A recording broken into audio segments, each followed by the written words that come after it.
কঠিন বিপদে সূরা ইয়াসিনের একটি আয়াত পড়ুন, সাথে সাথে আল্লাহর গায়েবী সাহায্য আসবে। আমরা অনেক সময় কঠিন বিপদে পড়ে যাই, আমরা অনেক সময় এমন বিপদে পড়ি আশেপাশে কোনো কুল কিনারা খুঁজে পাই না, সাগরের মাঝখানে যেমন কোনো সাহায্য করার মতো কোনো লোক থাকে না, এরকম বিপদে পড়লে যে কঠিন বিপদ হয়, এরকম বিপদ থেকে আল্লাহ তাআলা চাইলে আপনাকে উদ্ধার করতে পারেন। নবীজি সাল্লাল্লাহু আলাইহি ওয়াসাল্লাম একবার এরকম বিপদে পড়ে গিয়েছিলেন। নবীজি সাল্লাল্লাহু আলাইহি ওয়াসাল্লামের পাশে ছিলেন হযরত আবু বকর সিদ্দিক রাদিয়াল্লাহু তাআলা। আবু লাহাবের স্ত্রী উম্মে জামিল নবীজি সাল্লাল্লাহু আলাইহি ওয়াসাল্লামকে তরবারি নিয়ে এসেছেন, আঘাত করে নবীজি সাল্লাল্লাহু আলাইহি সাল্লামকে দুনিয়া থেকে বিদায় করে দিবে।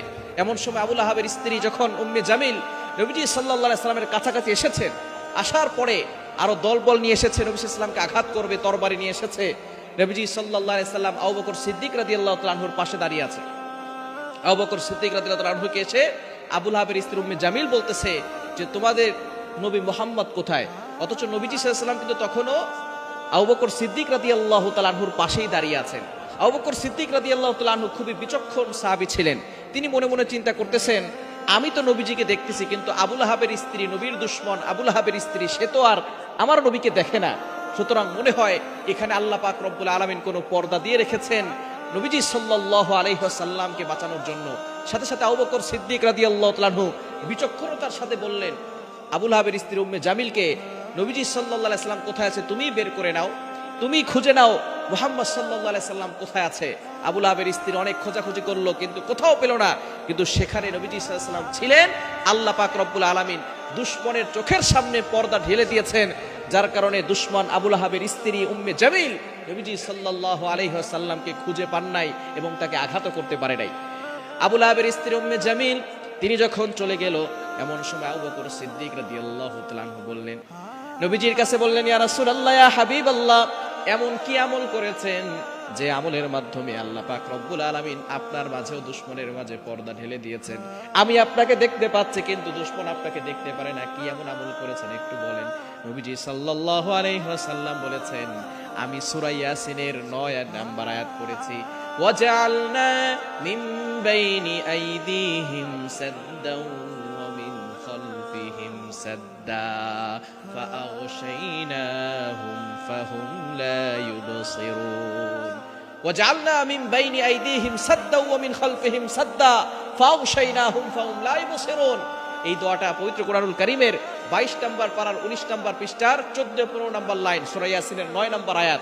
নবীজি সাল্লাল্লাহু আলাইহি সাল্লাম বলেছেন, কঠিন বিপদে এই আয়াতের আমল করলে আল্লাহ পাক রব্বুল আলামিন তার মাঝে আর দুশমনের মাঝে একটা নূরের পর্দা ঢেলে দেন। দুশমন সবকিছু দেখে, কিন্তু যে যাকে আঘাত করতে চাচ্ছে এই আয়াত পড়ার কারণে আল্লাহ পাক রব্বুল আলামিন পর্দা ঢেলে দেন, সে আর তাকে দেখতে পারে না। এজন্য আমি সূরা ইয়াসিনের প্রথম 9টি আয়াত আপনি পড়ার চেষ্টা করবেন। যখনই বিপদে পড়বেন, কঠিন বিপদ, দুশমন আপনাকে ঘেরাও করে ফেলেছে, কঠিন বিপদে পড়ে গেছেন, আপনাকে আঘাত করবে, আপনাকে শেষ করে ফেলবে, তখন আপনি সূরা ইয়াসিনের প্রথম 9টি আয়াত যদি পড়তে পারেন ভালো, যদি 9টি আয়াত না পারেন শুধু 9 নম্বর আয়াতটি পড়বেন, ওয়াজআলনা মিন বাইনি আইদিহিম সাদ্দা ওয়া মিন খালফিহিম সাদ্দান ফাগশাইনাহুম ফাহুম লা ইউবসিরুন।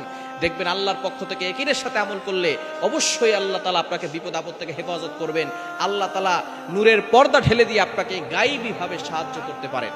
যে আল্লাহ নবীজি সাল্লাল্লাহু আলাইহি সাল্লামকে বিপদ থেকে উদ্ধার করেছেন, সেই আল্লাহ এখনো আছেন।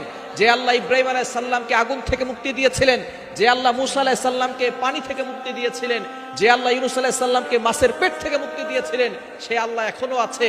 আল্লাহর শক্তি এখনো আছে। ইয়াকিনের সাথে যদি আপনি কোরআনের আমল করেন, অবশ্যই আপনি কোরআনের মুজিজা অলৌকিকভাবে দেখতে পারবেন। আল্লাহ আপনাকে হেফাজত করবেন। আল্লাহ পাক রব্বুল আলামিন এই কোরআনটা মুমিনদের জন্য রহমত এবং সেবা স্বরূপ দিয়েছেন। আল্লাহ তাআলা নিজে বলে দিয়েছেন 15 নম্বর পারা 9 নম্বর পৃষ্ঠার 2 নম্বর লাইন, সূরা বনী ইসরাঈলের 82 নম্বর আয়াতে রব্বুল আলামিন বলেন, ওয়া নুনাজ্জিলু মিনাল কুরআনি মা হুয়া শিফাউন ওয়া রাহমাতুল লিল মুমিনিন। আমি আল্লাহ তাআলা মুমিনদের জন্য এই কোরআনটাকে রহমত স্বরূপ, শেফা স্বরূপ নাজিল করে দিয়েছি। এই কোরআনটা মুমিনদের জন্য হচ্ছে রহমত, এটা অলৌকিক ক্ষমতার কোরআন। নবীজি সাল্লাল্লাহু আলাইহি সাল্লামের যে মুজিজা আল্লাহ তাআলা দিয়েছিলেন, তার ভিতরে অন্যতম একটি মুজিজা হচ্ছে কোরআনুল কারীম। সুতরাং এই কোরআনের আমল করবেন, সূরা ইয়াসিনের 9 নম্বর আয়াতটির আমল করবেন। কঠিন বিপদে দেখবেন আল্লাহ পাক রব্বুল আলামিন গায়বী সাহায্য পাঠাবেন। ওয়াজআলনা মিন বাইনি আইদিহিম সাদ্দা ওয়া মিন খালফিহিম সাদ্দান ফাগশাইনাহুম ফাহুম লা ইউবসিরুন। এই আমলের মাধ্যমে আল্লাহ পাক রব্বুল আলামিন আপনাকে বিপদ আপদ থেকে হেফাজত করবে।